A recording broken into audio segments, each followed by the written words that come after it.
everyone. Welcome to the African Parliamentary Book Launch. We're very excited that you could join us today. We're going to take just 1 minute to 2 minutes to welcome everybody. If you can just in the chat, let us know where you're joining us from. Just type in your name and say hi to colleagues on the line. Let us know where you're joining us from as we wait for the rest of our participants to join into the call. And I will shortly hand over to my director, Dr. Candace Moko. But just for some housekeeping, you will notice, in case you're in the wrong interpretation group, you will notice just at the bottom there of your screen, there's a mute original audio. If you need to turn your transcriptions to French, if you want to join the French version or group, you may do so. Just mute your original and turn to French. But if you need to be here in the English version, then that's brilliant. You're in the right group. So welcome, welcome everybody. I see the chats coming in. We're just going to give it 1 more minute, and then Dr. Candace Moko from PAAA will then do the official welcome remarks.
All right, thank you. I think we can get started. Dr. Candace Moko, take it away.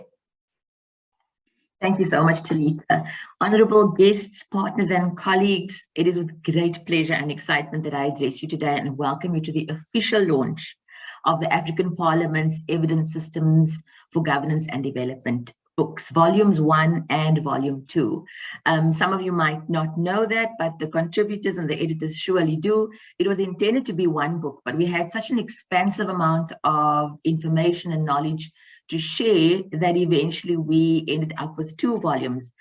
So it was a long journey, it was a hard journey, but we are so thrilled to be able to launch these 2 books today. And we are even more thrilled that you've chosen to join us for this launch, and hopefully we'll have an exciting conversation. We'll shortly provide you with the history and overview of what led us to producing these books. But what I can say is that we do hope that in producing such an expansive volume of work, that it will provide deeper insights into and contribute to building knowledge around the critical role of parliaments in the evidence ecosystem and the use of evidence for policy making and decision making to attain the development goals and aspirations that we all hold dear for us in this development space.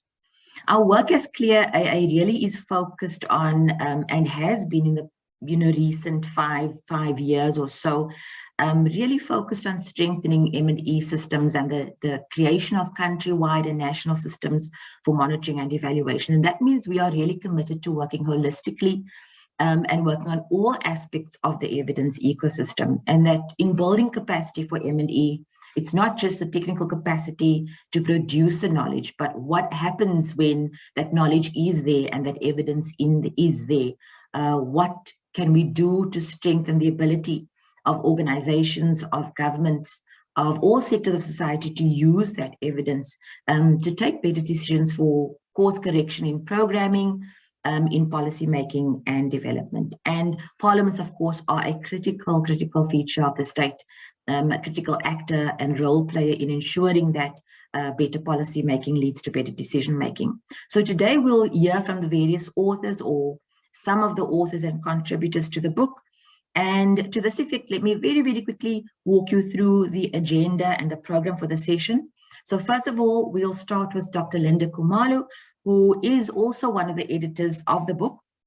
And she'll provide opening remarks on why produce a publication on evidence use in African parliaments, the vision and background to the publication. Dr. Khumalo is an associate at the Pan-African Investment and Research Services, and she specializes in M&E and social research. This will be followed by a keynote address by Honorable Senator Dr. Langton Chikukwa, Member of Parliament of the Parliament of Zimbabwe, as well as the treasurer and chairperson of the Zimbabwe chapter of APNODE, which is the African Parliamentarians Network on Development Evaluation. After Honorable Chikukwa, we will have the pleasure of hearing the sentiments of 4 contributors to the book, and I will introduce each of them individually and their brief bios to you. Thereafter, you as the audience will be provided with an opportunity to engage the contributors, and this will be facilitated by Dr. Kobena Hansen, who is the APNODE Head of Secretariat. A final synthesis will be provided by Dr. Caitlin Blazer-Mapitsa, who is a senior lecturer and the research director at the University of the Witwatersrand and at the School of Governance, and also a co-editor of the publication. And she'll be synthesizing and looking at key emerging issues and possibilities for the future. Finally, we'll have a vote of thanks offered by Ms. Matsidiso Kgotatso Semela, who is the Strengthening Legislature's Business Line Lead at CLEAR AA. Just a quick note about the competition, because I'm sure if you've looked at the flyers and the brochures, you've seen that there is a competition that we've been running to win 1 of 5 copies of the book. So please do stay tuned. We will have an announcement about that at the end of the session. And we really do hope that you will enjoy the session. So allow me to firstly give a brief bio of Dr. Khumalo, and I will introduce you to her and hand over to her for the opening remarks. So Dr. Khumalo, who in her work with CLEAR AA spanning 4 years, has worked with African parliaments and other government stakeholders, facilitating evidence use in policymaking and advocating for the use of evaluation results for greater development outcomes. Linda's research interests include participatory development communication and transformative power, science engagement approaches, politics and power contestations in evidence ecosystems, and the decolonization of Made in Africa evaluation. Dr. Khumalo would, as I said earlier, talk to us on why produce a publication on evidence use in African parliaments. Dr. Khumalo, over to you.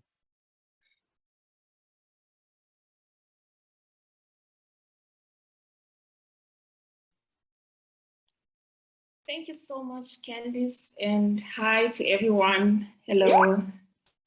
I hope that I am audible, and to those that I haven't met, hi. As Candice has introduced me, my name is Linda Khumalo, Dr. Linda Khumalo, and I am a CLEAR AA alumni in the Strengthening Legislatures program. So what I'm going to do today is spend 5 to 7 minutes just going through the vision of the books.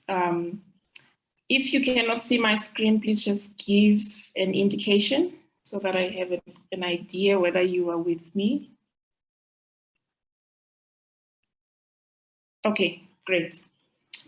So it is quite an interesting journey, and I really think that 7 minutes is really just summing it all up.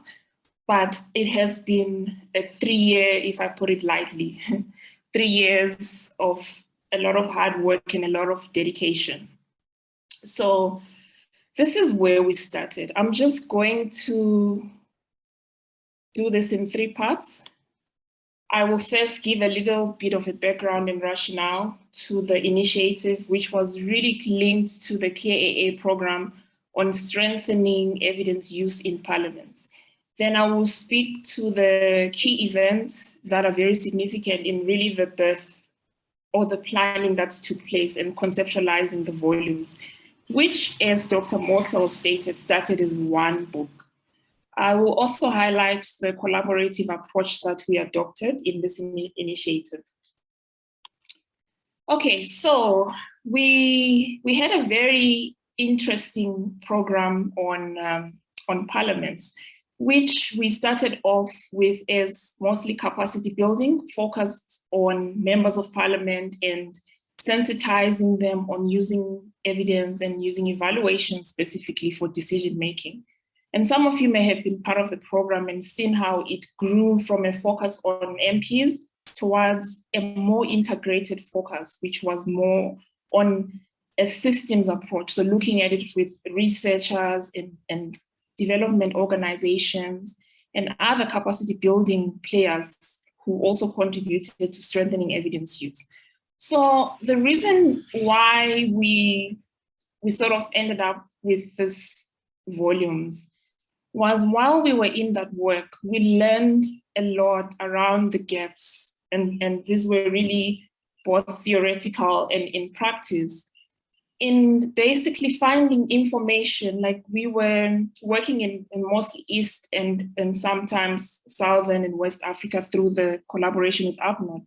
But it was really a difficult task to find current information on parliamentary practice relating to evidence. So we learned most of what we did through practice and engaging with MPs and researchers.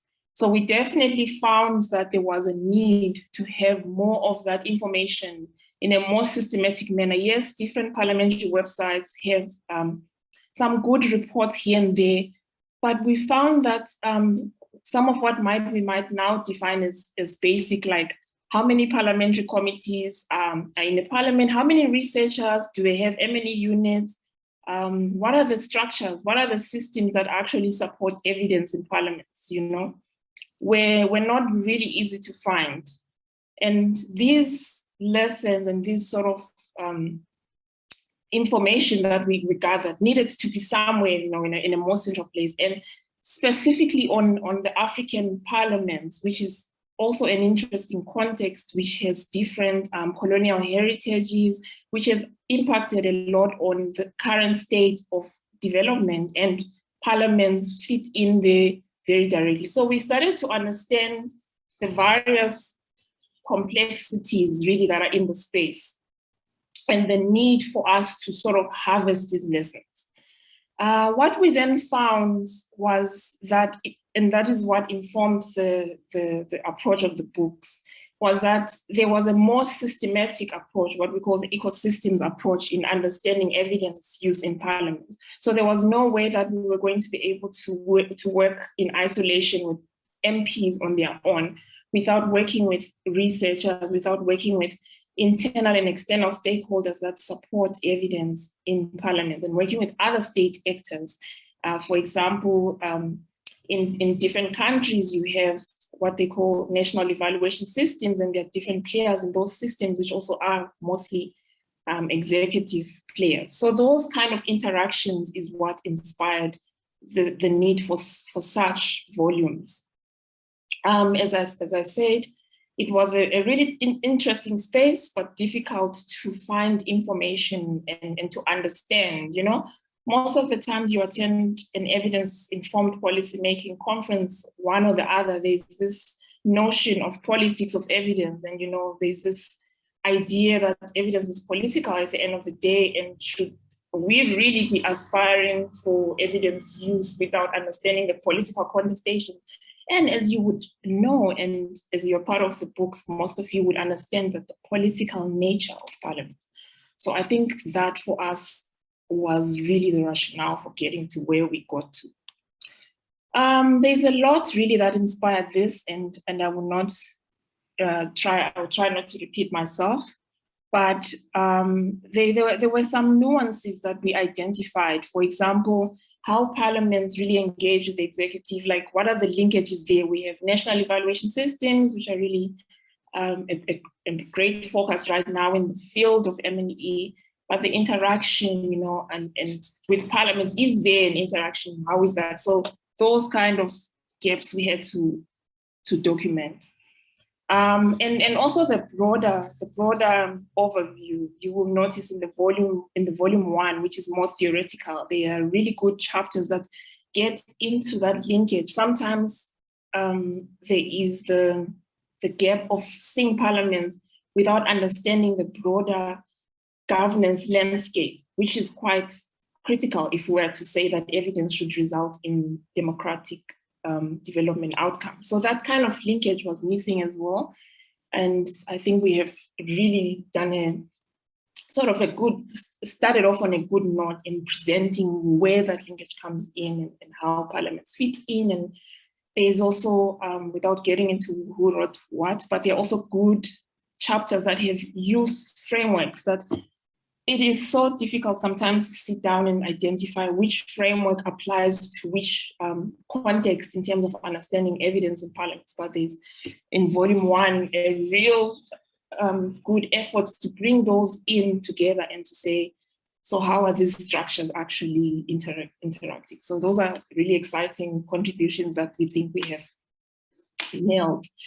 And then a lot of empirical information there as well, because we've worked with a lot of researchers in parliament who eat, drink, sleep evidence and really are at the crux of this work. So this is really what makes these books amazing, the fact that they are for parliaments, by parliaments, with parliaments. So we have worked with parliaments, but we have also had a great opportunity of authoring these volumes with people who are in the space and understand it. So again, an important part is the sharing and learning that is so central to the vision of this book. It was really about, okay, we have this program, how are we going to help the work to continue to go forward? How are we going to foster collaboration? So we hope that this is really where we're going. Okay, I'm getting there. The vision was really conceptualized. So there are 2 key workshops. Well, there were a lot of gatherings, as you can imagine, but for this presentation, I just included these 2. So when we had what we call the peer learning program, Strengthening Evidence Use, we had various players, and I will mention them in the next slide. But we had what we call the reflection workshop, which we held in 2018. And this is where we sort of had discussed lessons learned and what are we going to do next.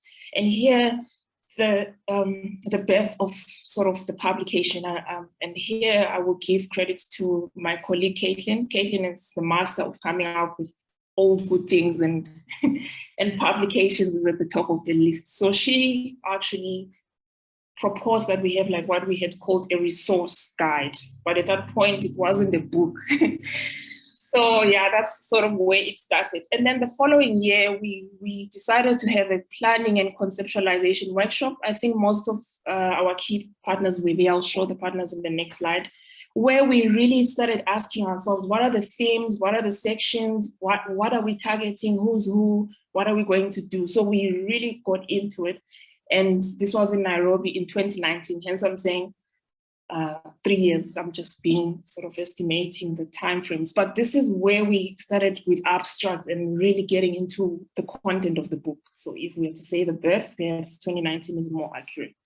Then quickly, so I think you have also noted that this was really, while sitting at CLEAR AA, it was really a collaborative initiative, and with diverse, I mean, you can see the authors, it's just amazing. We have parliaments represented from so many countries. We had very good internal peer reviewers as well, who work from different organizations that CLEAR AA has worked with.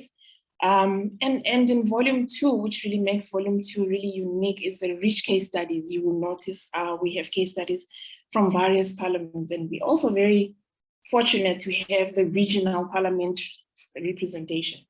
So just quickly, you know, in the book, you also notice in the acknowledgement, in the books, we have really listed the people that we worked with. But here I will mention the key players that we had in the collaborative initiative, Twendembele, UpNod, we had Afideb, ASEPA, and then we had UN Women, we had the INAS, and we also had CLEAR GIMBA, we also had CPST in Kenya. So we also had representation. I mean, because of UpNod's connection, there would be different parliaments because of the fact that there are different national chapters. So that has always been the diversity that we have really been able to harvest from and have all of these rich insights and rich case studies and these amazing chapters. So I think this has been the vision, this has been the approach. I could spend a day talking about it, but for now, I think you get a picture where we started, and I would love to talk about how we ended up with 2 volumes and stuff, but I will hand over to Dr. Mokel to take us through. Thank you so much, Linda, Dr. Khumalo.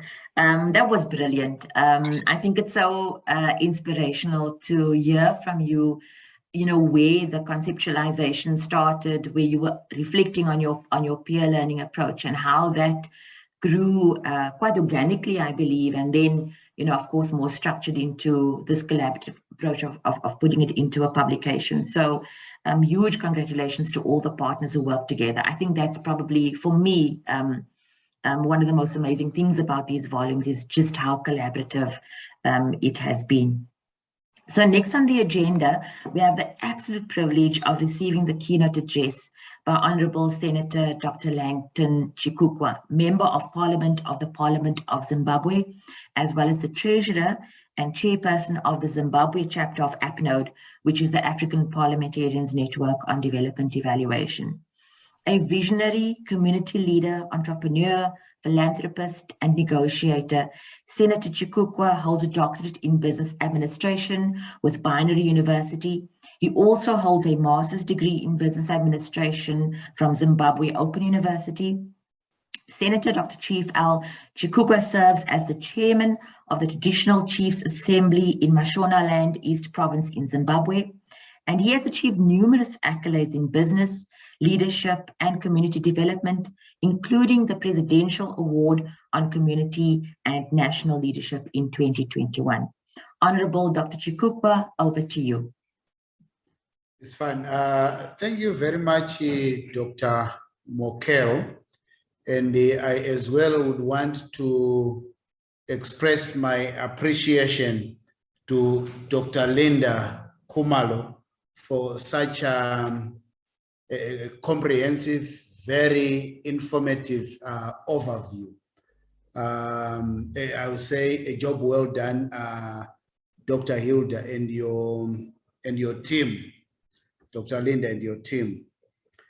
From the very onset, I would want to recognize Dr. Candice, once again, Dr. Candice Mokel, Executive Director for CLEAR AA, Honorable Dr. Makali Mulu, Member of Parliament, Kenya, and the Chair Parliamentarian Caucus on Evidence-Informed Oversight and Decision-Making in Kenya.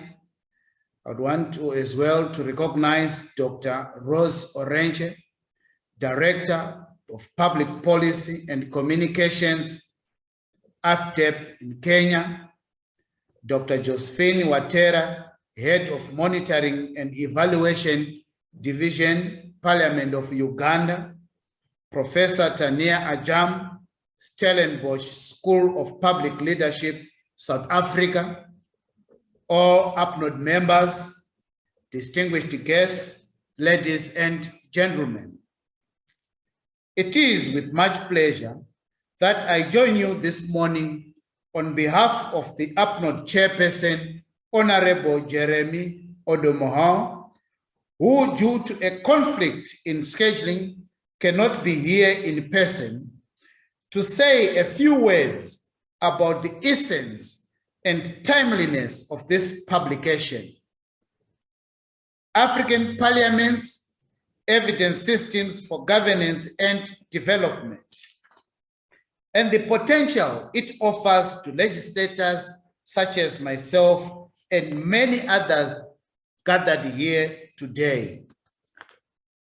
The publication comes at an opportune time as many African countries are trying to get back on their feet post-COVID-19, with their eyes set on getting things right as they focus on attaining their SDG targets with the deadline, which is just a few years away. The outbreak of the COVID-19 pandemic in 2020 not only raised health concerns, but also precipitated a global economic crisis by halting business operations for both formal and informal businesses. The economic shutdowns globally, as well as across Africa, had a devastating socio-economic consequences on the economies of many African countries. The positive economic growth that many African countries had been experiencing and witnessing in the previous decade came to a halt. Aside from the negative economic consequences that accompanied COVID-19, the pandemic also exposed the importance of good governance structures to deal with such crises. The essence of good governance structures is exemplified in the fact that having them in place would help a country deal with the various socio-economic challenges of the pandemic and assist in facilitating a nuanced post-COVID-19 recovery. Given that governance-related challenges have often been a feature of many African countries, the COVID-19 pandemic further highlighted the importance of having an effective governance system in place, as well as an effective legislature to provide meaningful oversight of the executive. Ladies and gentlemen, the 2-volume publication being launched today, African Parliament's Evidence Systems for Governance Systems, addresses the important issue of good governance and the role evidence plays in its attainment. To this end, the publication offers invaluable insights and nuanced experiences pertaining to ongoing efforts aimed at enhancing and advancing knowledge on African Parliament's dynamics, threats, possibilities, and opportunities, while simultaneously teasing out experiences and the intricate entanglements that are shaping and redefining the utility and context of evidence use, evaluation, and strengthening capabilities for informed decision, policy making, and sustainable development.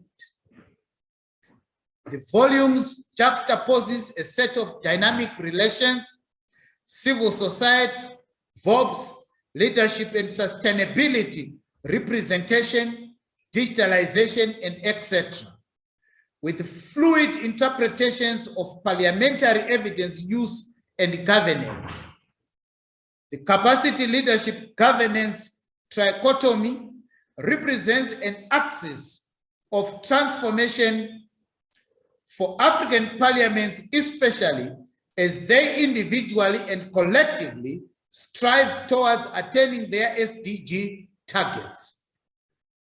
Contributing authors feed into the ongoing conversations around how the utility of evidence by African parliamentarians and parliaments can be enhanced and advanced. The volumes further deepen the reader's understanding of the complex and rich dynamics at play within the African parliaments, while offering a glimpse at what needs to be done to seize the future. Distinguished guests, I am impressed and excited by the sheer breadth of issues covered by the 2 volumes and how they have been seamlessly woven together. As a sitting member of parliament that believes in the importance of evidence to inform budget allocation, policy making, and to ensure effective oversight of the executive, I cannot but express my sincere gratitude to the authors and the scholars and the practitioners who helped bring this publication to fruition. In my humble opinion, this publication is a must read for all MPs, senators, speakers, and parliamentary staffers across Africa and beyond. I hope that CLEAR AA and its strategic partners, including the African Development Bank, have plans to translate this publication into multiple languages, that is French, Portuguese, Arabic, and Swahili, such that the knowledge captured here is accessible to as many parliamentarians as well as scholars, practitioners, and students of governance as possible. On behalf of the chairperson of APNOD's Executive Committee, I can confidently say that this publication will be widely disseminated and utilized among our network members once an open source e-version becomes available. More importantly, I commit to ensure that each Zimbabwean National Assembly member gets a copy. Beyond parliaments and MPs, I further believe that this could be in all libraries across the continent and made a core reading text for students of political science, students of public policy, governance, and development, just but to name a few disciplines. The volumes are rich in information and factual evidence, and the scope of topical issues covered is priceless. Again, kudos to the editors and contributors alike for giving us this knowledge product. Ladies and gentlemen, I do not want to speak much longer. As we all are aware, this program is just starting. The organizers have assembled an expert panel comprised of parliamentarians, parliamentary staffers, policy practitioners, and academics, all of whom I believe played a key role in making this publication a reality.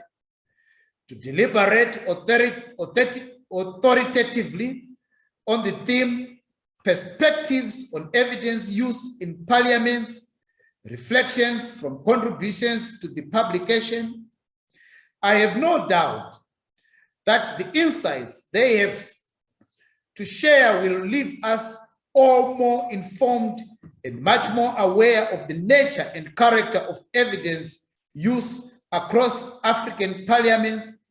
Personally, I can't wait to sit back, listen, and learn from the distinguished panelists. Before I conclude, I would like to remind us all to reflect on the past year and the impact of COVID-19 has had on our respective national development agendas. Ask what role and how specifically evidence use can help us build better. We at APNOD undoubtedly advocate the essence of evidence use to achieve transformative development, which is at the heart of APNOD's mandate. I believe these volumes do the same, calling attention to the centrality of evidence use to development. So what can we all do to support evidence use?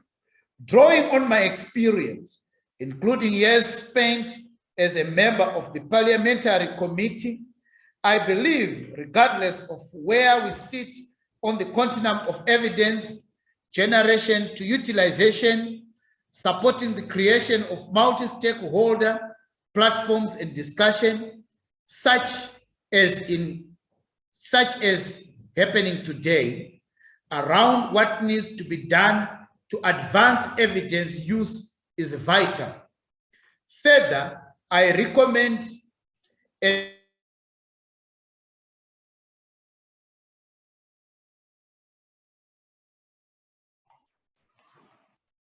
Senator Chikukwa, can you still hear us? It seems like we've lost your sound. It might just be a network, it probably is a network issue. Let's just wait a couple of seconds. Honorable Chikukwa, can you hear me at all? Okay, I think we've lost him. And I do indeed believe that Dr. Chikukwa was at the end of his address, and I think probably most of what he intended to say has been said. Yes, I can see the network has dropped him off the call. But I do want to say that we really appreciate the partnership of AppNode. We are so pleased that the partnership continues with the CLEAR centers, both the CLEAR Francophone Africa and the CLEAR Anglophone Africa Center. And I think that Senator Chikukwa's words were really meaningful and thoughtful, and of course, very challenging if we think about the challenge of translating the book into other languages. And so we really do take those words to heart. And we thank Honorable Chikukwa for those words. We now will turn our attention to the observations, the perspectives of the panelists who are the contributors to the publications, and they will share their thoughts and reflections on evidence use. Oh, Honorable Chikukwa, I see that you're back, and we were just mentioning how grateful we are for your very meaningful and thoughtful words. We do understand that the network dropped you at the very end of your address, and I'm wondering, are you comfortable for us to move on, or would you like to close off with your final sentence, or are you all right with us carrying on? It's fine. It's just a final sentence. Thank you very much. More importantly, we need to provide resources and finance to start up ideas and successful critical mass for successful initiatives and a networked learning community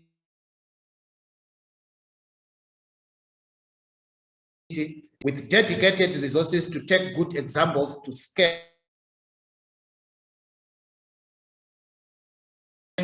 I would want to thank you.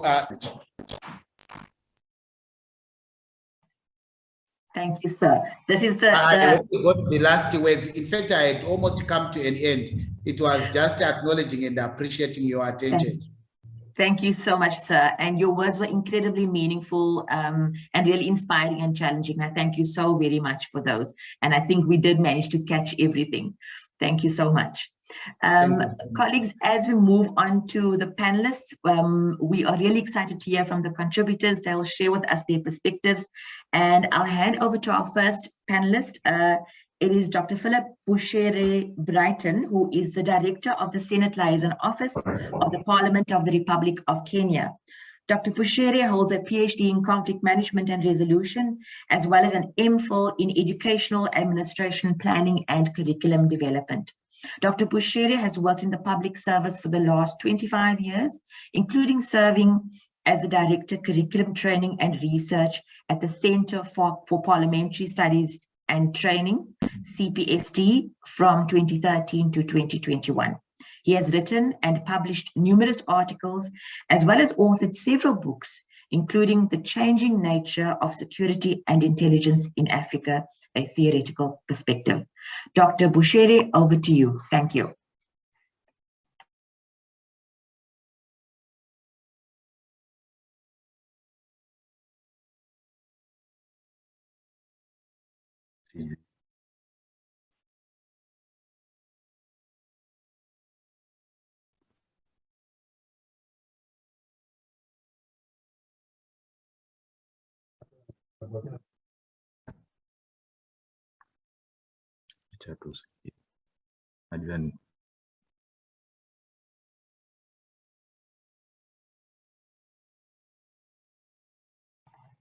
Dr. Bushere, are you okay with sound? And now I'm okay with sound. There we go. Can you hear me? We can hear you loudly and clearly. Thank you. Okay, let me pick it up from there. First of all, let me begin by thanking Dr. Mokel and the CLEAR team. I need to begin by noting that I'm here representing the Clerk of the Senate and the Secretary of the Parliamentary Service Commission, Mr. Jeremiah Genye. And having said that, let me also join the Senator Chikukwa in thanking the CLEAR team and all the authors of this very important 2 volumes, because this is a very significant step in expanding the frontiers of parliamentary knowledge in Africa, and we are very proud of you as we join in celebrating this occasion where we are launching these. Now, having said that, I think my role here would be to share some perspectives on the use of evidence in terms of how we strengthen the use of evidence in our parliaments. And I would be sharing these perspectives from three point stands. The first point stand would be, I want to share some perspectives in terms of what are some of the success factors and prerequisites for institutionalizing this evidence-based use. And from the Kenyan perspective, I think I want to share a few. The first one is we see the setting up of legislative research departments, which are very robust in our parliaments. We are setting these legislative research departments fully fledged to provide evidence-based use for our members. The second one, we have a very vibrant collaboration between these legislative research departments and public policy think tanks. And I think Dr. Ronje here, AFIDEP, is one such player that we really collaborate with in our parliament, particularly in the area of health. Then the third area is we also have collaborations between universities. And for the Kenyan case, we have a very strong collaboration between ourselves and McGill University, just to strengthen this area of monitoring and evaluation, as well as the use of evidence. And equally, we have our own, the University of Nairobi. And this relationship or collaboration is underpinned by a memorandum of understanding between our parliament and the universities. Then the other third area, the fourth area perspective that I see as a way of strengthening this would be the creation of parliamentary training institutes, these PTIs, which have a research component. And as you've heard, in Kenya, we have the Center for Parliamentary Training and Research, Training and Studies, where I was heading that docket of research and curriculum. Then the third, the other perspective would be in Kenya, we have established a very vibrant parliamentary budget office, which is very key in the area of M&E and the use of evidence. We see this as another way. Then the other perspective would be the establishment of targeted caucuses for members of parliament within the M&E area, so that it aids in the use of evidence-informed decision-making.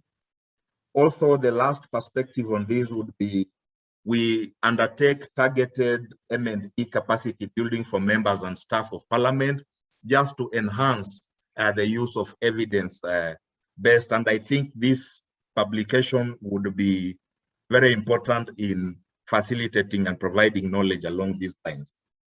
The second perspective I want to look at, how best can partners, scholars, and other partners support parliamentarians to strengthen their appreciation for the role and use of evidence.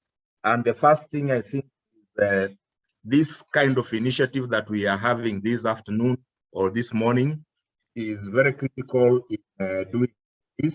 I think I hope, as the senator said, these publications will be disseminated far and wide within the parliamentary community.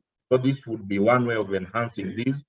But most importantly is we need to enhance continuous capacity building, just specifically focusing on M&E and particularly the use of evidence.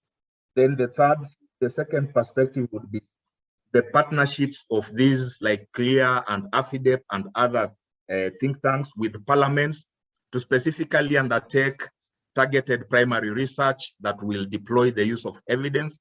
And this then can be mainstreamed into the committee system, the parliamentary committee system, when they are processing their business, so that we find a way of mainstreaming these into their business.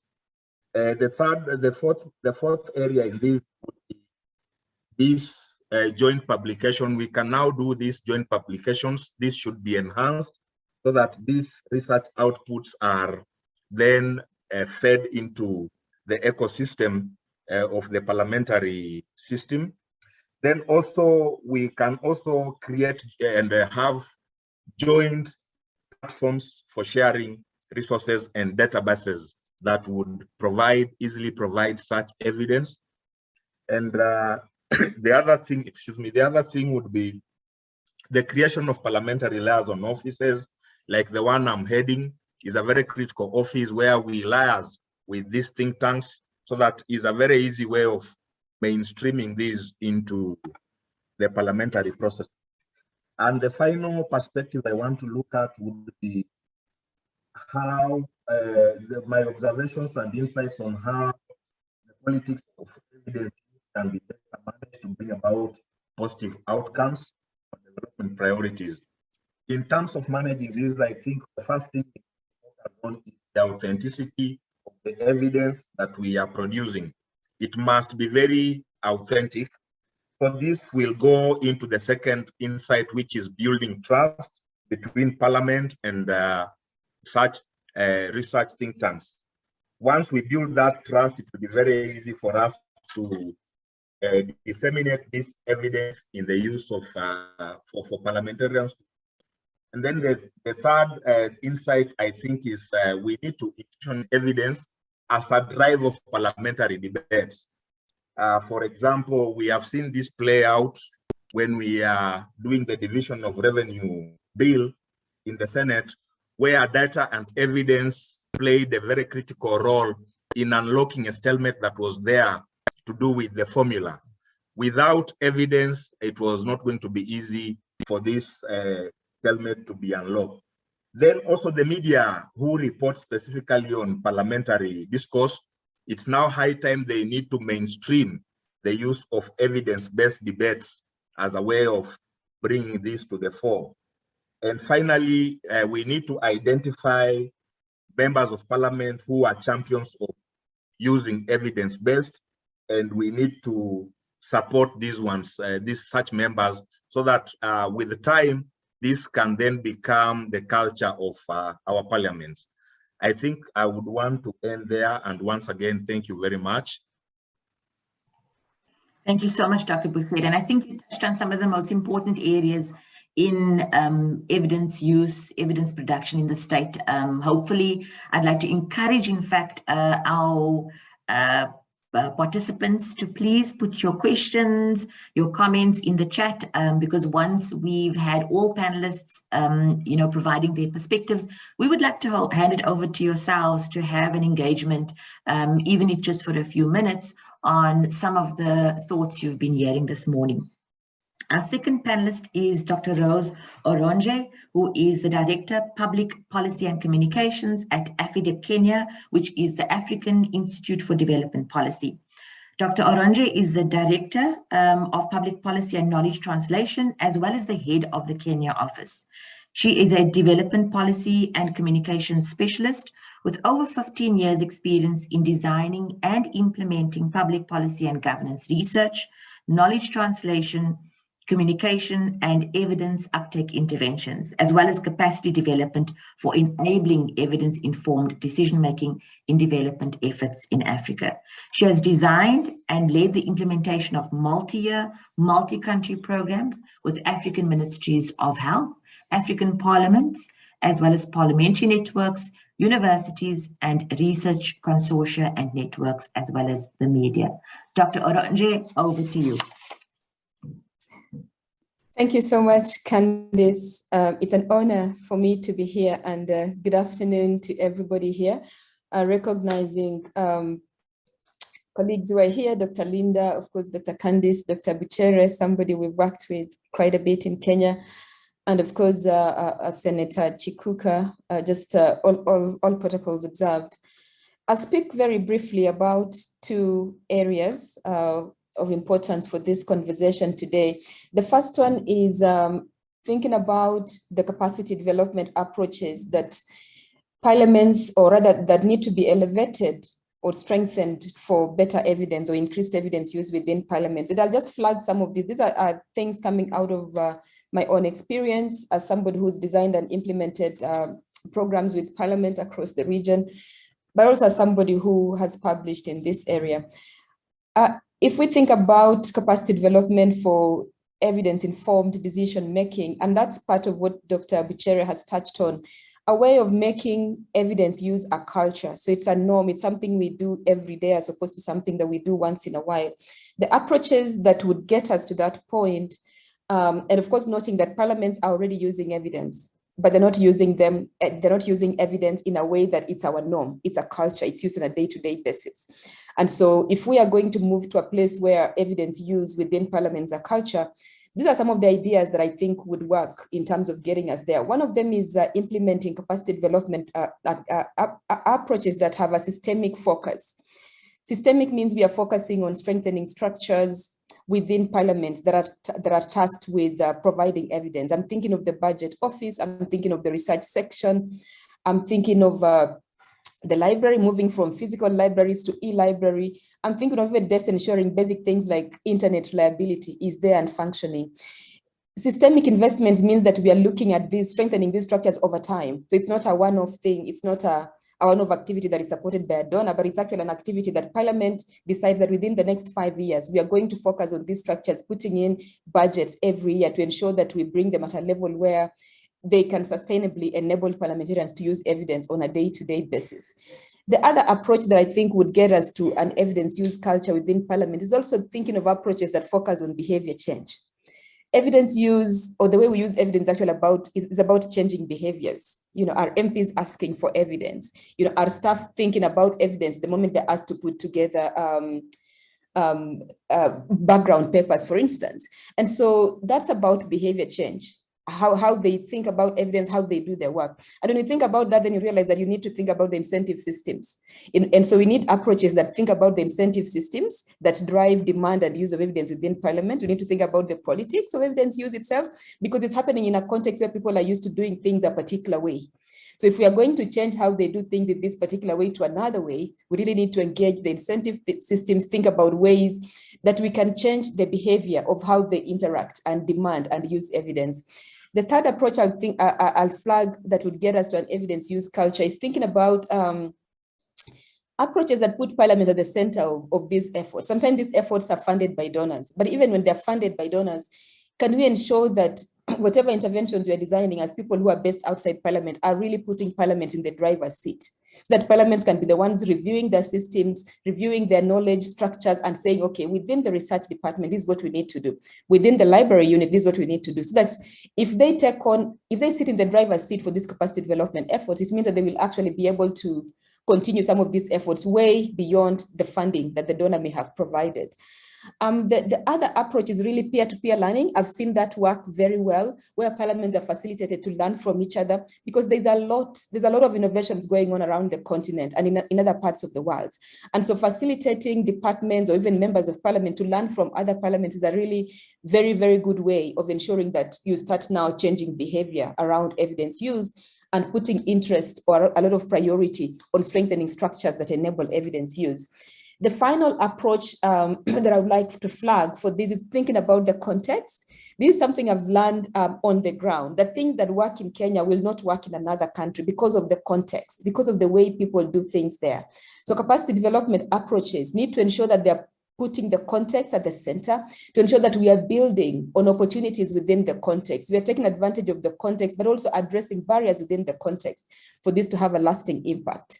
The final issue I'll speak just for a minute, Candice, I've probably run out of my time. But the final point I'll speak to is as the things that parliaments need to do for them to institutionalize, or strengthen evidence use. And one of them, I just have 2 points. They are the same, and some of them speak to what I've said already. One of them is ensuring sustained investments. So not just having these investments come from donors, but sustained investments from our own parliaments into these structures. It's very easy to have investments go into committees and the things members of parliament do in terms of visiting constituencies and all that. But these departments of research, of budget office, of e-library, that's so critical, and they need to be prioritized as well over time. Trainings, as well as refresher trainings for technical staff, is critical. And of course, regular exchange programs. And the final thing I'll say is focusing on MPs, focusing on MPs as important champions of evidence. My interactions with MPs has shown that often a good number of them appreciate the role of evidence within Parliament, but somehow they kind of look at that as thinking about the politics, because politics is life within parliament. Politics are party interests, personal interests. And so they have to balance between evidence and politics and other things. So us thinking, people who do programs, thinking about how do we nurture MPs to be champions of evidence within their committees on the floor of the House, but also they have an oversight role. You know, they can play a role in ensuring that structures in the executive that are charged with providing them with evidence or research, like research institutes, you know, evaluation departments, MPs have a role to ensure that these departments are getting the right budgets. Often they're neglected. They're getting the right budgets, but also they're spending those budgets in a way that they generate evidence needed for the country's development. I'll stop there. Thanks, Candice. It's so wonderful. I could listen to you for a long time, Rose. You can just hear, you know, your experience. And I think you're talking to the real politic of evidence in parliamentary systems. And you're just so spot on. Hopefully, these books will serve as a kind of a handbook, as I think that was the intention, that we could actually draw some lessons out of these and say, okay, how do we convert this into, you know, it demonstrates the challenges, but then also gives us an idea of what can be done differently. I think you were just spot on about some of those. And so for those of you who'd like to read more about that, see volume 1 of the book. The first chapter deals with some of these elements about the politics of evidence-based decision-making in parliamentary systems. But of course, the case studies in volume 2 are really, really interesting and touch on the practical realities on the ground as well. Our third panelist is Ms. Josephine Watera, the Assistant Director of the Department Research Services in the Parliament of Uganda. She is the past Head Monitoring and Evaluation Division in the Parliament of Uganda. She holds 15 years working experience in Parliament in areas of research, monitoring and evaluation, as well as evidence-based systems. She is a board member and convener of the Government Education ITIG, International Development Evaluation Association, that's IDEAS, so the International Thematic Group on Government Evaluation, as well as member of the Joint Advisory Committee at the Africa Centre for Evidence, and some of us know that that is at the University of Johannesburg, and the South Africa Centre of Evidence that is based there. She's also the Vice President of the Uganda Evaluation Association. Josephine, over to you. Thank you so much, Candice, and allow me just drop my screen here so that I can have a guide to my talk. I really want to appreciate the interjection of presentation, the overview that has given to us by Honorable. So I really acknowledge your presence here, Honorable. And quickly, considering from where we have come from, the debates of evidence and why it matters in Parliament, we see that there is a high demand for members of Parliament and the evolving expectations of citizens to use evidence for decision making. And these are calls that have come way back from the Paris Declaration 2005, Accra Agenda, and then the Busan Declaration of 2011. And we see many parliaments struggling to improve their performance, to make themselves open, independent, accountable, and responsive. And this is the place of evidence that we think as a group here, and the motivation behind us having this book to have this on the table so that we can help parliaments to do even better. But even more critical is this call that has come through the goal 16 of the Agenda 2030. And when you look at the four targets that, the three targets that we have here, the 16.3, 16.6, and 16.7, they all look at the core functions of Parliament of oversight, representation, and budgeting. So the call reminds us that we need to build systems, and institutionalization of M&E in African Parliament is something we cannot underplay. I've had already a lot that has come through Dr. Ronje and Dr. Buchere capturing these areas of capacity building. And we know that, especially in the context of Parliament, every time we have elections, like in the Uganda Parliament, we lose a lot of capacity in terms of election turnouts. We sometimes go up to 80%. We've lost members who have been there previously. You've built their capacity, have gotten them to a level where they understand what you're talking about, and then boom, elections comes and they have to go. We have no control. So this has to continue, and also on the side of the technical side of the staff, there are a lot of emerging innovations on how to package, how to present evidence that makes it more usable for members of Parliament. So we need to look out at these innovations. Networks have been emphasized, strengthening the internal evaluation processes. When you look at the demand for evidence and use, there's much more that we've seen from chapter 4 when we're writing up this chapter 4, that there's a lot of more demand on the internal generated evidence than the external, and then ensuring that we do oversight of the actions, committees of parliament especially do oversight of actions of evaluations. So every evaluation will have some bit of recommendations and lessons and areas of improvement. It's the role of committees and with our support as technical team, especially to see that members of parliament and committees follow through these actions so that evaluations are actually at the end of the day used. The aspects of political will and champions has also been emphasized, but also more important, the role of Africa Development Bank in empowering the UpNode Africa Parliamentary Development Evaluation Network that has seen most parliaments host these chapters, and then these have become centers and platforms for discussions and deliberations on issues of evidence. I will emphasize more on this aspect of submission of reports to Parliament. A lot of evaluation reports out there never make their way to decision table, and so we need to motivate and encourage a lot of these to get their way, and even have access for our parliamentary budget officers and researchers so that they unpack this evidence and have it more usable in form of facilitating and knowledge brokering for members of parliament. And also members and committees of parliament need to be given an opportunity to approve and conduct oversight of evaluation plans. I've seen, like in South Africa, they have national evaluation plans, and these are supposed to be guiding what should be evaluated upon. And also these members can also require that every MDA reports to Parliament at the end of the day, the evaluations that have been undertaken through the year. It's also important for us to have repositories for where members of Parliament, even through the committees and through the technical departments like research, can access available evidence, because accessibility is a big factor for purposes of use. And also oversight of improvement plans. When we want to change from evaluations, how is this coming through? So it's also a key factor that we need to consider as we move forward in advancing evidence in parliaments. But behind all this, there's politics that we need to know, and we need to play around it if we are to actually influence evidence use. And that's why chapter 4 of this book is very important, and I encourage all of us to look out to. One is that parliaments are run by multiple actors with different political and institutional interests. We have the technical side of parliament, but also have the political side of parliament.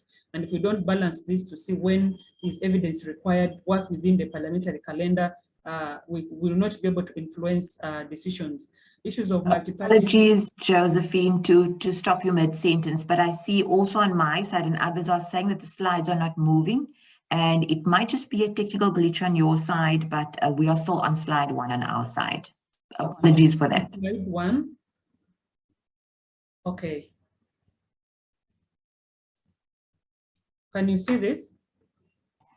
Yes, we are now seeing your slide 6, I think. Perfect. Okay. So can I keep it here so that I don't put it on full screen, just in case that's what is making it not move? I'll keep it this here. That's perfect. So the issue of multi-party politics, sometimes when evidence is more of supporting the ruling party positions, then evidence will be more usable. But we've seen in parliaments like in Uganda, where we have strengthened the opposition, which is mandated to provide alternative policy direction. Also, the opposition uses evidence which the ruling party may have ignored. So it's important for you to understand this landscape and get your way through it. And then aspects of innovation. I've touched on innovation, but parliaments are highly traditional. And sometimes when you bring innovations, there will be a pushback. So you need to know how to package this information so that we allow new things and new ideas to come on the table that are around the evidence ecosystem. Also, it's important for us to get to understand the tense battlegrounds. Sometimes evidence comes when there's a peak of a newspaper article or a newspaper headline that cannot allow us to deliberate with a sober mind. And so evidence needs to be packaged in a way that you need then to get who is the champion in that field of education, of health, to package this information and be the one to push it through when the tempers are high and evidence cannot be used in a way that we actually want. Issues of parliament preferring the internal evidence is important. So when we have strong evidence that has come from the external players, it's important that we draw the internal team in, work through the research departments, for example, to push through this evidence so that it gets its way to the committees and also to plenary. Issues of time scales are very important. Parliament works with limited time, and sometimes when this evidence comes in late, then we've lost that window of opportunity to have this being used. So this is very important for us to understand. It's also important to understand the linkage between evidence use and key features of the political system. Who are the decision makers within a party? Who are what's the level of participation, even public participation in a specific decision is important. And also we have learned that centralized political systems are less likely to be open to evidence than decentralized. So this is very key. We've learned this from the Benin parliament, but also we have emphasized that change in parliament is very unpredictable. Sometimes things happen so fast when you're still handling one item and then something comes, maybe there's a pandemic, there is a flood, there's an emergency that has happened in a certain community, and that issue comes in and causes the change in the evidence ecosystem that now this becomes urgent for us to produce at that point. So we need to have that aspect of predictability of what could be emerging and work through with everyone, committees of parliament and the technical team to push through this evidence. So I will just stop here for now. Thank you so much for God and my country. Thank you so much, Josephine. I mean, also just so much you have to share, and thank you for pointing out exactly where in the book we will find more of that information, more depth around what you've been talking to. I see some questions are coming through, so do please keep them coming, because we're almost at the stage where we will be sharing your questions and answering, or the panelists will be answering some of your questions. And we now have the last but not least panelist is Professor Tanya Ajam. She is the Associate Professor in Public Policy, Finance and Economics at the University of Stellenbosch School of Public Leadership. She's a public policy analyst and an economist with broad experience in the design, analysis and implementation of fiscal policy, intergovernmental fiscal relations, and government-wide monitoring and evaluation systems. She served on the Financial and Fiscal Commission for a decade as a commissioner until 2014 and chaired its research committee. She was appointed to the President's Economic Advisory Council in 2019, that is of South Africa. Thank you so much, Tanya. Over to you. Hi, thank you. And it's wonderful to be here. I'm just going to turn off my camera and then share my screen. Candice, can I ask you to just let me know if for some reason my slides don't advance?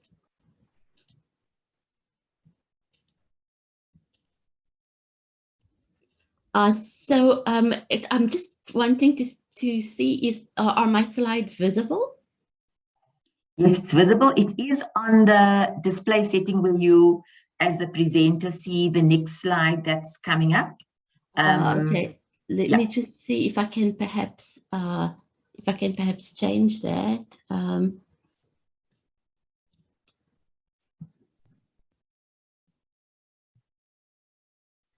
Yes, something is happening. So yeah, it's moving. Yeah, okay. And so let's try that. Okay, so I'll just move pretty smartly through my presentation. And I think that Senator Chikukwa must be psychic because my presentation leaves off where starts off where he's ended. I think that if you look at African countries, indeed countries around the world, the pandemic was a massive shock to public health systems, economies, and societies. And it also shifted the balance of power to the executive because so many democratic controls were relaxed due to the emergency circumstances and heightened the need for effective oversight. And in the aftermath, we all faced increased fiscal pressures and hard trade-offs in relation to political, social, environmental, and economic sustainability. And if we think that we can catch our breath, we have another thing coming, because the turbulence and volatility is likely to continue. We've got the climate emergency, digital transformation, and the fourth industrial revolution, and how to overcome the digital divide. We've got social media and fake news, declining perceptions of legitimacy of governance due to patronage and clientelism, the need for a gender lens, etc. So there are going to be a lot of challenges which face Parliament. And when I look at the Parliament closest to me, the Parliament of South Africa, we as citizens were saddened and angry when we saw the devastation of that Parliament. But ironically, that physical destruction seemed to match the institutional destruction which happened in the decade of state capture before it. But I believe that this is an opportunity for renewal and rebuilding of parliaments, because as I said, I don't think that they are more needed for the democratic project than now. So coming to why I'm excited about these books, and I think Dr. Linda Khumalo covered many of these, but it contributes to understanding the complex structure and functioning of African parliaments and the role of evidence-informed policymaking. And as the previous panelists have noted, it embraces the unique governance and development context, the political dynamics, relationships with the executive, etc., etc. And until you understand those, you can't really implement proper capacity building, which is effective and targeted. And then also, it's locating parliamentary institutions within the national ecosystems of evidence and governance in countries like Uganda, Benin, South Africa, and the richness of the case studies, which integrate theory and practice, because there are lots of practical case studies without theory, and then there's academic works which don't really have the empirical richness. And I think that this is a true contribution to that space, and I take my hat off to the CLEAR editorial team for bringing that and coalescing that. So what are the key messages from the publications? I think what stands out for me is the systems approach and the nuanced complexity of the way the subject matter is handled, looking at different components, internal and external functions, purpose, principles, incentives, boundaries, and principles surrounding evidence used by Parliament, looking at the nature of the type of evidence, the demand for evidence, sources of evidence, brokering of evidence, the frameworks and other instruments used, the application of the evidence, who the users are, and how that impacts on policy making, and also acknowledging that there's this dynamic web of interaction among all these different elements at the network or relational perspectives. At a regional level, ECOWAS and the East Africa Legislative Assembly, at a macro governance level within each parliament as an institution itself, and then at a micro level, at committee level and the level of the individual MP. And it also embraces a wide range of stakeholders, which have been mentioned before: parliamentarians, parliamentary staff, researchers, librarians, academia, CSOs, donors, parliamentary associations, mainstream and social media, etc. And it deals with the tensions between the formal culture, which might promote evidence use, and the informal institutions like political culture, trust or mistrust of data, which determine the actual use of evidence. What is also important, and I think all of the speakers have mentioned this, is that the deeply political nature of evidence use. So not just a technical focus, but looking at that convergence of the technical and the political, which is so important in a politically contested space like parliaments. Also looking at the incentive of African parliaments to demand evidence and the opportunity and capacity for them to use this evidence in their core business activities, and what are the factors that shape those, including the individual governance structures, the parliamentary procedures, the orientation of the leadership of the institution, the control and deployment of resources, including budgets, and the complex interactions among party politics, which is in a rapidly changing context. The importance of conscious commitment to evidence use and buy-in, and also the important role of leadership and the structures such as the speaker, presiding officers, the leader of the majority party and opposition parties, leader of government business, whippery, and procedural and liaison committees, which can also influence how evidence is produced and used. Especially important, I think this has been mentioned before, is the role of parliamentary committees. And and an important finding of the book is the relationship between parliaments and national evaluation systems. These national evaluations tend to be mediated, driven by the executive, and the relationship often is mediated by the executive, which might limit the use of evaluations for oversight over the executive by parliament on one hand, but on the other hand, since parliaments themselves enact legislation for the establishment and operation of national evaluation systems, also creates an opportunity for parliaments to better situate themselves within those systems. In terms of deepening scholarship in the area, I think everybody's mentioned the importance of collaborative platforms, the need to engage at the academics and civil society. And I think the important point that was made is to strengthen the interaction between internal evidence sources, such as research functions and library functions and parliamentary budget offices within government, as well as and the external evidence sources. Also, consensus and cross-party collaboration is also critical in driving evidence use. But as much as the volumes made a significant contribution, I think that there's still areas of research that need to be explored. These include, how can the portfolio of evidence sources be diversified to reduce dependence on the executive and for better validation and triangulation, including harnessing grassroots civil society engagement as part of that process. How to deepen the culture of evidence use to shift the nature of oversight from compliance and control to accountability for results and developmental impact.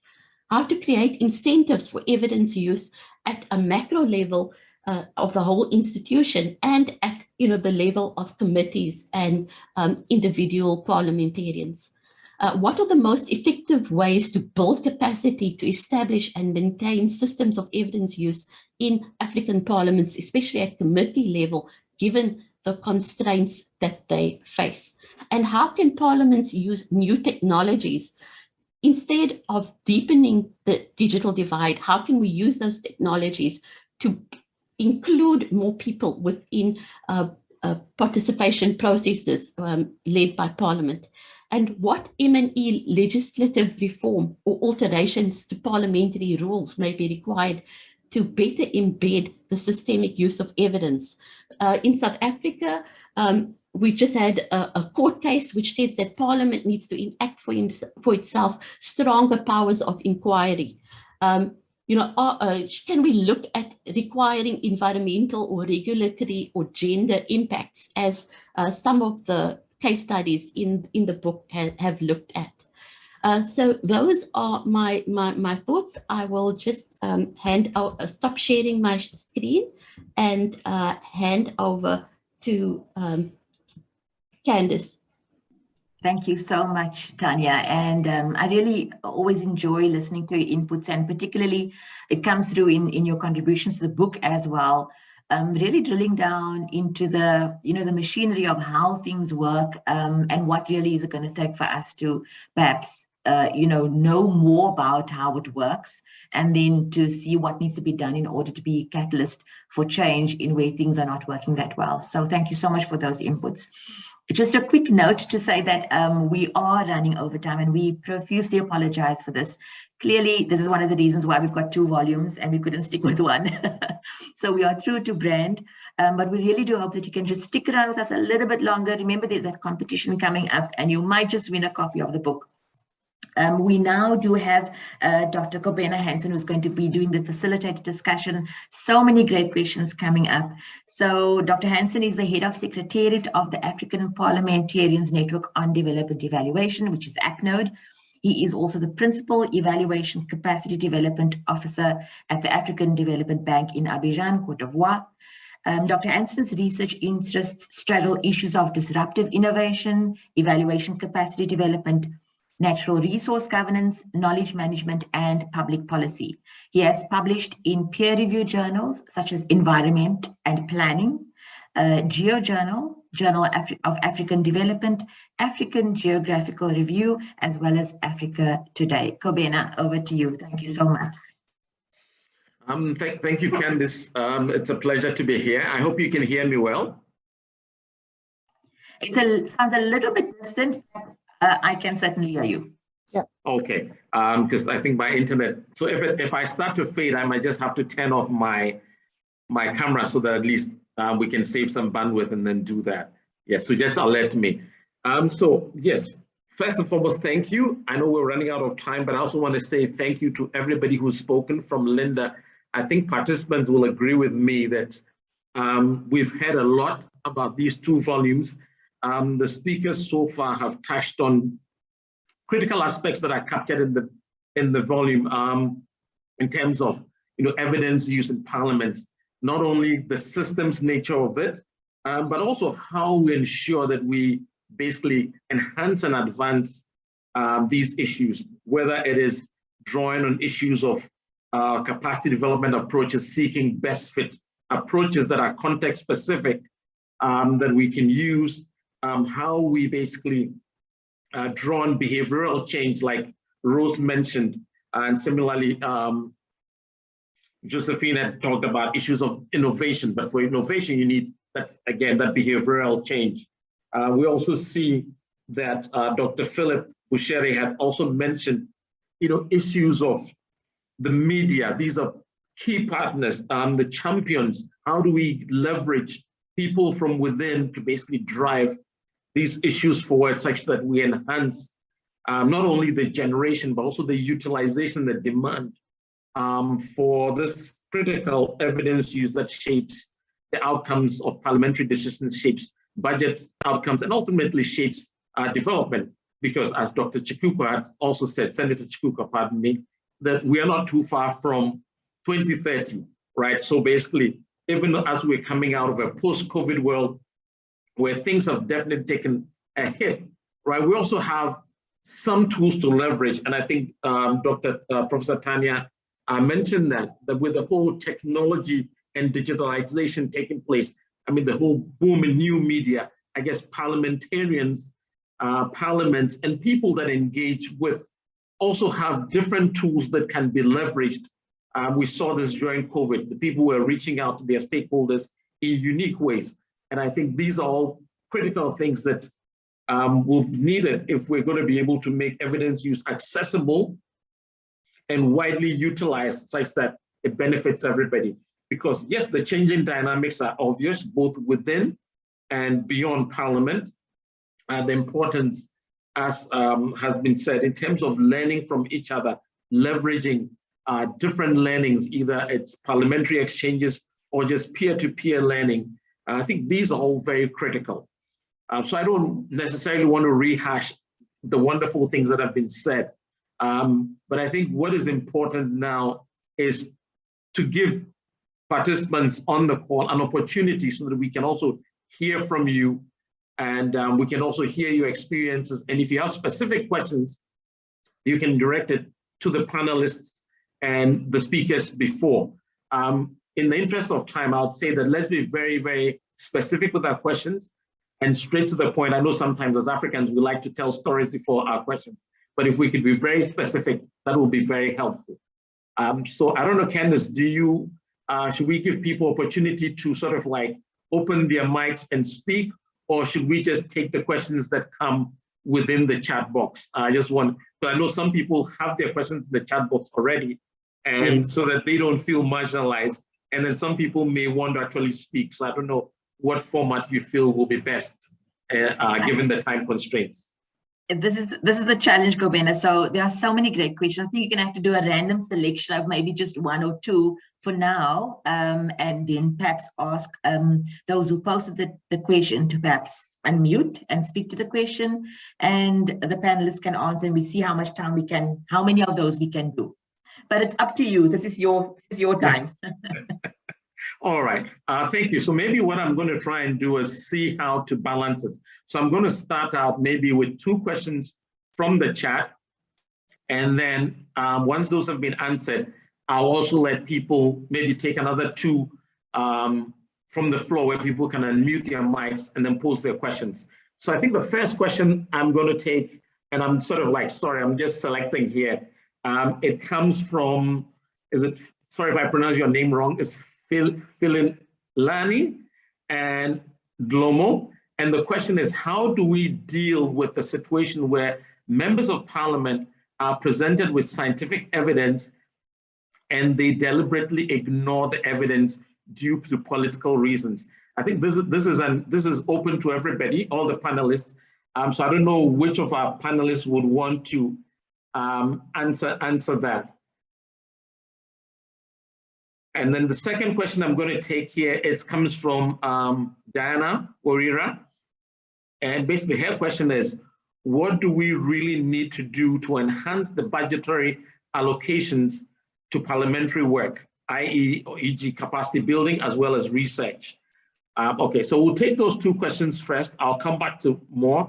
I don't know if maybe Josephine, you want to take the one on budget enhancing the budgetary, and then I'll let Rose take the earlier question that came. So Josephine.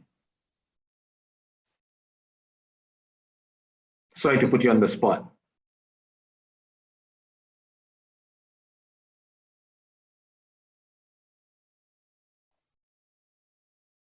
Hi, Josephine.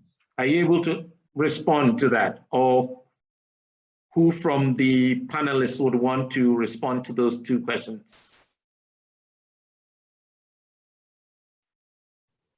Chair, can I? Sure, Dr. Philip, please go ahead. I want to give a shot at the first question. Thank you for the question where members are presented with evidence and it says due to political reasons, they refuse to just make the right decision, something like that. I think Dr. Ronje in her presentation spoke about an issue of behavior change. And for us to be able to change this is something that we need to institutionalize the culture of using evidence. And at the same time, in terms of governance, it means also the political parties we are having need to begin to appreciate, based on the ideologies they support, they should not be muzzled by the executive. And also what this initiative that CLEAR is doing is a step in the right direction, because research indicates that the executive is normally very well endowed with information or evidence, as opposed to parliaments. So when we begin to build the capacities of parliaments to have their own fully fledged research where they can get this evidence, it therefore in the long term will become easier for members to begin to appreciate the use of this evidence, and therefore they will hopefully begin to make the right decision. But as Dr. Ronje pointed out, it's an issue of behavior change, which will take time. Thank you. Thank you very much. Prof. Tanya? Can I also come in on that, right? I'm especially thinking of the work that I've done on costing legislation, right? Where the executive says it's going to cost us so much, but you do your own costing, and you find that actually it's going to cost way more and actually be unaffordable. So I think that it's important that you can't build the culture of evidence in Parliament without building the culture in the broader governance system. So for me, it would be important not only to communicate to Parliament, but also to communicate with the executive as well, and also with broader civil society. So it's important to get that information out. There are platforms like The Conversation, which allow academics to write short articles. It gets syndicated by the media so that MPs don't just hear an academic's voice. They also hear what civil society organizations who will typically pick up on that research also think about it.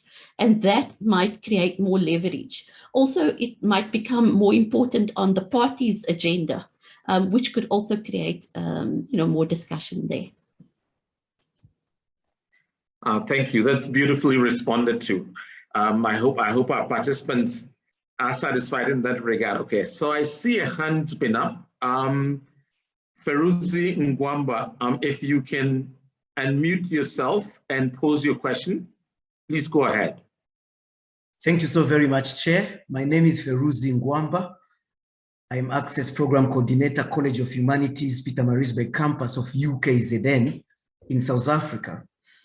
My question is around the issues of countries that don't have institutions. Perhaps institutions have collapsed because of wars or corruptions or lack of funding. How do we collect evidence for policy-making decisions? Thanks. Thank you very much, Feruzi. So basically, countries without institutions or countries where institutions have fallen to disrepair either through conflict or for whatever reason, where institutions are weak. And this again ties into the capacity building issue that was spoken about. But again, I'll ask one of our panelists, I don't know whether Philip, Rose, Josephine, or Prof, if any of you want to speak authoritatively to this, that what strategies are available for people in such countries? Yeah, maybe if you may, Chair, I would want to try and respond to that from a purely conflict perspective. Sure.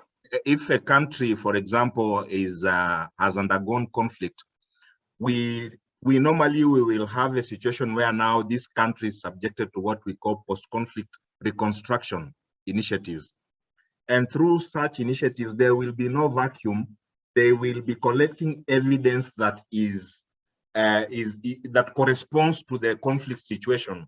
And through this sort of information, they begin to reconstruct, because the idea is to reconstruct the collapsed institution. So that way, with various support, we can then rebuild those institutions. But also the other question had a twist to it. There are countries where institutions have collapsed, but they are not in a conflict situation. This probably would be characterized by countries that we say do not respect the rule of law. They don't practice that democracy.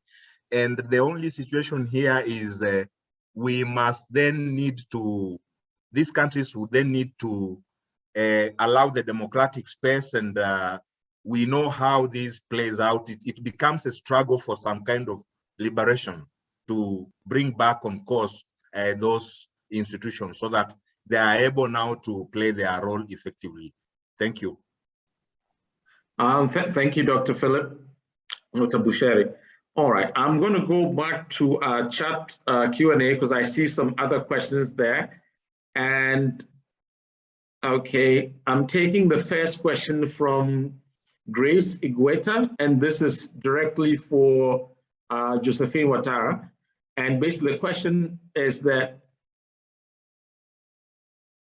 what is the political tension, right? The political tension between internal and external evidence, and the mechanism, what mechanisms are there to address that, to maximize values of both sources? There's a second question also directed at Josephine. This is from Lucy Makara. And the question is,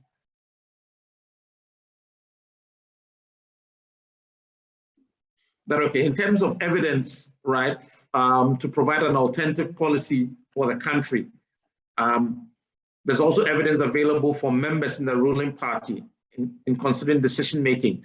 So, how do you, I guess, reconcile the two? So this is directly at Josephine. So if you can respond to this, then after, basically, if there are others also amongst the panelists that want to speak to this, they can also do that. So Josephine, kindly go ahead.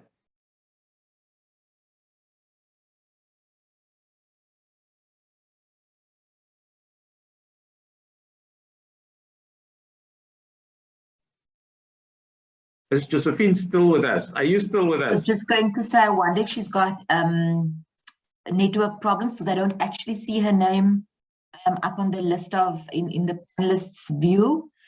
So she might have just dropped off, Kobena. Okay. So then I'll basically just open it up. If any of the panelists want to attempt to address the question between the potential tension between internal and external evidence and what mechanisms are needed basically to address that, such that we can maximize the value of both sources.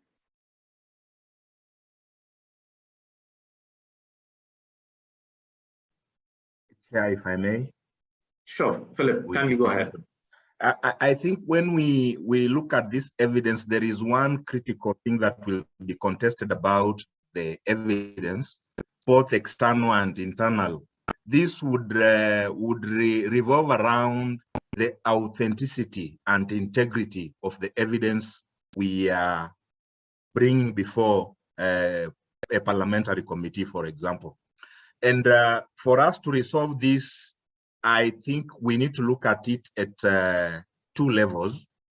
The first level will be the external level, when we put up a mechanism of where the external agency that is bringing that evidence works together with the internal body in parliament. They would be able to resolve these as before the evidence is brought to the parliamentary committee. That's why we are insisting on collaborations between the parliaments and these research policy think tanks.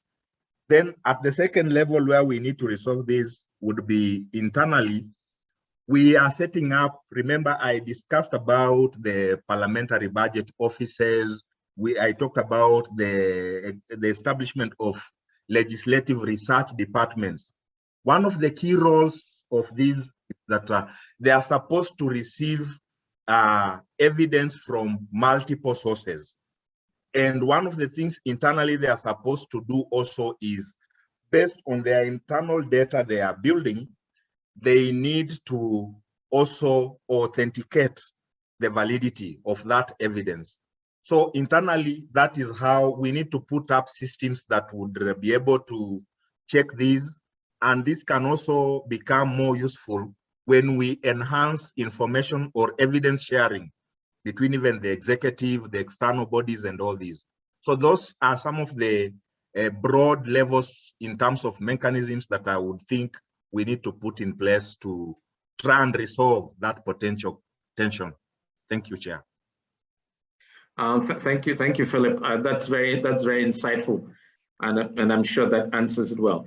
Okay, so going back to Q&A, I'm going to take two other questions.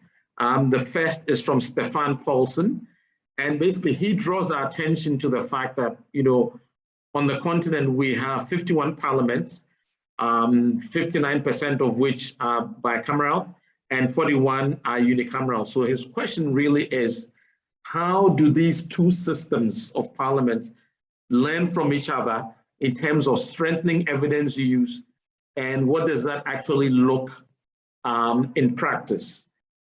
The second question that I'm going to take comes from,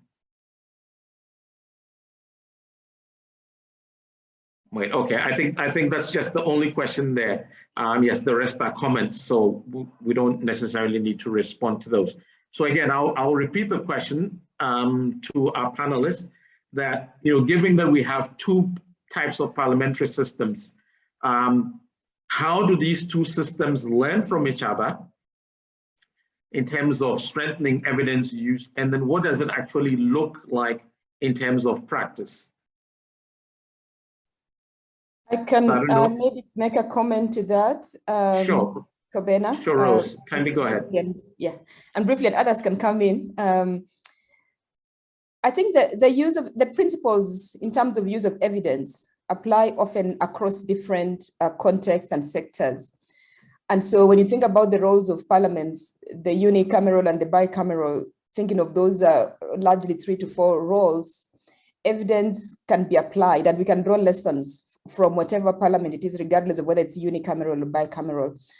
I'm saying that because we've learned a lot. We've implemented quite a bit of work in Malawi, and we've drawn a lot of lessons, Malawi Parliament, I mean, from South African Parliament, which is largely very different, the way it's set up with the Malawi Parliament. Our drawing of lessons has focused largely on the technical departments, some exchange programs between the different departments within the different parliaments, but mostly looking at the technical groups and how they do what they do as far as evidence is concerned, and sharing some lessons between what's happening in the Malawian Parliament, again, within the technical departments charged with providing evidence. That is the Research Budget Office. So at that point, the fact that the two parliaments are very different has not been a big obstacle for the exchanges and the learnings that we have done, because basically the principles in terms of how these departments support members of parliament or senators have been the same. But having said that, of course, the issue of context is so critical. I keep going back to that. It can make things happen or break. And so being clear before we start learning from each other in terms of which parliament is more like our parliament, and what can we learn? And if a parliament is very different from your parliament, it's important to be very clear on what do we really want to learn from them. But even as we learn from them, knowing very well that there are different parliaments, there are different contexts. And so whatever we learn from there, how can that be adapted for our context? Thank you.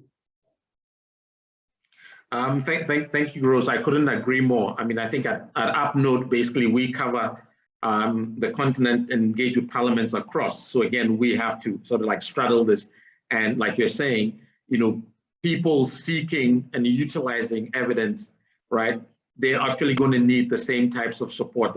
The context may be slightly different, and that's why we always go for fit for purpose rather than quote unquote best practices. But invariably, right, everybody's seeking a good support system that creates that broader enabling environment within their parliament that enables them to better deliver and draw on basically utilizing the evidence. Okay, I think Josephine is back with us, and I see her hand is up. So Josephine, yes, please go ahead, you have the floor. Thank you. I just wanted to pick that question. Sorry, I dropped off, so I'm going to talk off video on the difference. I'm studying the Uganda and the South Africa Parliament on the difference and the extent of use between the unicamo and bicamo. So bicamo offers more opportunities that sometimes when evidence has been ignored by one level, then it can find its way in the other level. So it offers more opportunities, though of course at the level of unicamo, when they ignore evidence, then it is totally lost. So I think that there's a little bit of the extent of use that creates a difference just beside what Dr. Ronje has mentioned. While the approaches and the need is the same, the strategy on how to push through, you have more opportunities when you're under the bicamo system than the unicamo system. Thank you. Thank you. So Candice, if I can, I'm just spotting one question that went to the chat box. And I think this question is from Marie Gada, and it's directed at Rose. So basically the question is, in addition to the structures, the processes, the incentives, the behavior change and capacity building ownership, is there any role for ratings and regional competition for being the most evidence-informed parliament? And then the second part of the question is, how can civil society be brought in to hold parliament accountable for being evidence-informed?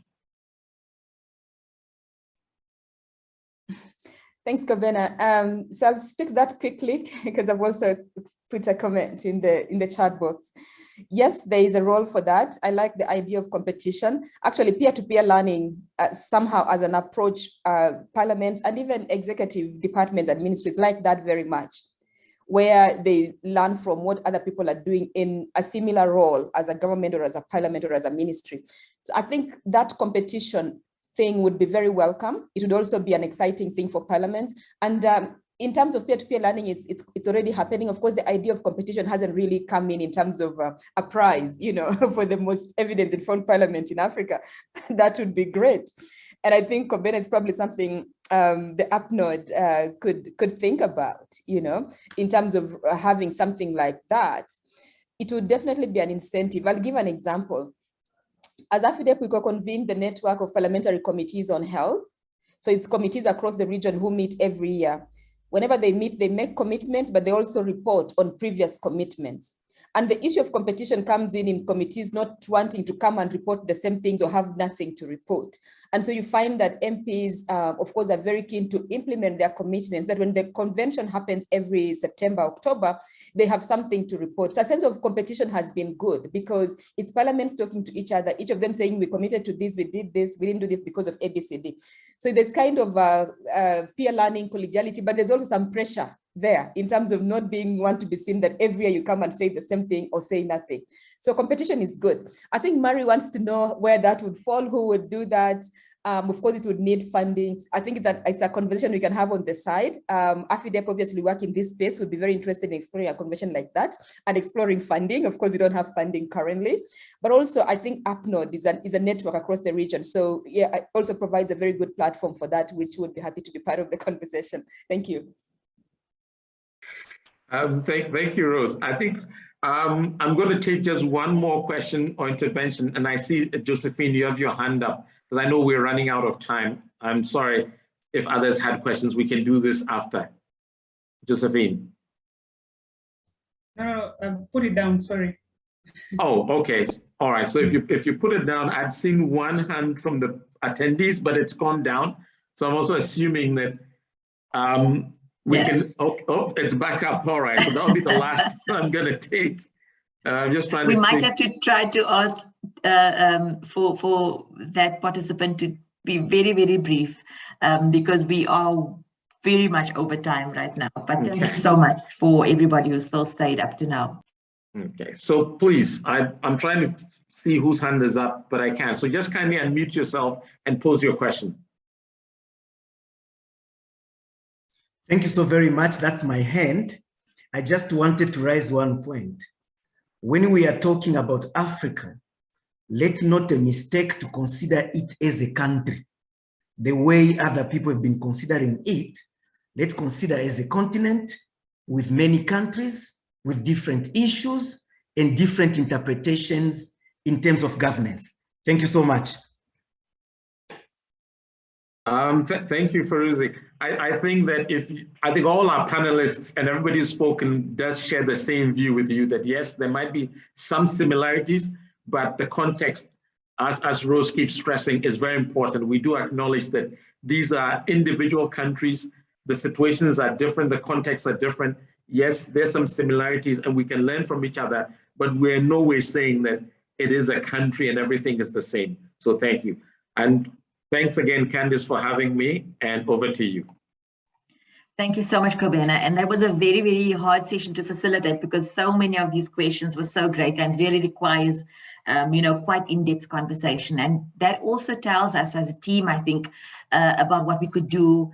This doesn't have to stop here. This is just the launch. And certainly we can think about having other sessions, even some specific guided discussions around some of the specific issues that have been raised today. And here we have Dr. Caitlin Blazer-Mapita, who's a senior lecturer and research director at Wits University in the School of Governance, and also a co-editor of the publication. She has more than 10 years experience working in monitoring and evaluation, research, organizational development, and capacity building. Her background has focused on interdisciplinary rural governance, and her work has been with organizations advocating in sectors of inequality and climate justice. And Caitlin, thank you so much. You've got the wonderful task of synthesizing everything in 2 minutes. Over to you. Luckily, I tend to talk very briefly, so I'll do what I can, although it's difficult to do justice to the synthesis because this has really been such an exciting project to be part of. It's gone on over many years, and I feel like this launch is really a landmark in the progress we've made, I think, really as a collective, which has been, I think, absolutely the strength of the discussion so far. So just in terms of broad reflection, I think something that really struck me, both working as part of the project and then also hearing the conversations today, are the common agendas parliamentarians, MPs, as well as people working in the evaluation space have found to improve governance from their own perspective and standpoint. And I think an important first step is just reflecting, taking stock, and more deeply understanding what is currently happening. And I have really appreciated the opportunity over the past few years, actually, of this engagement providing some of that space. I think some of the reflection that has gone on has really shifted the way I've understood governance and our role within it. And I think these volumes have been a start in playing what small role we can in making positive change. And that has been through sharing, through collaboration, through transparency, making information more readily available. And for that, I thank everyone who has contributed, because I really think it has been a concrete step of working, within our own competencies and areas of expertise to strengthen governance in our own little corners. What has also become apparent is that we really have a common advocacy agenda in pushing for a power shift and a landscape change in the way government is responding to global challenges in our current context. I think the pandemic has made it particularly evident that we urgently need certain steps to be taken by government to respond more effectively to the challenges that face us. I think as we look forward to the multiple systemic interrelated crises of climate change, of inequality, I think it becomes more and more clear that we need to both call on evidence and call on our roles within governance to make sure that that the government response is effective as it can be. And I think that's all I'm going to say. I would like to thank everyone for the contributions they've made on that. And it's been an honor to be part of the process. Thank you so much, Caitlin. That was really succinct. And yes, it is really difficult to synthesize, but I think you did an amazing job. We are really at the tail end, and now we are at the point where we actually can announce the winners of the 5 copies of the book. So Talita, are you ready? Yes, thanks, Candace. Once again, colleagues, apologies for taking your time. I'm just going to quickly announce the winners and then we'll be off your way. Please don't judge my busy screen. So we just randomly ran a raffle on an online platform that just randomly picked the following names. So congratulations to Nompumelelo Murumbata, Sandra Asafo Ajay, Maria Kieta, and Tutu Falani, as well as Tanya Mazonde. So we will be in touch to communicate, couriering your books. So you will get both versions of the book. Thanks, Candace. Congratulations. I'm so happy for you because this means that you can get straight into reading, and hopefully those who've heard all the wonderful contributions today are also inspired to, in fact, get a copy for yourselves. And we also hope that you will engage with us as you read through some of the case studies, you read through the theoretical content. Please also do reach out to us and engage with us on the content, and look out for further engagements as we take this program further. We are indeed at the end, and I see Kgotatso has put her video on. So thank you so much. This is the end for my input on the side, but the thanks are not my job. That is the job of Kgotatso, and she'll be doing that. But just from my side personally, thank you so much to everybody. It was a wonderful day. Kgotatso, over to you. Thank you so much, Candace. And I just want to, again, just reiterate congratulations to the winners of the 5 books. As Candace has said, we have now arrived at the final moment of what really has been a wonderful and inspiring occasion.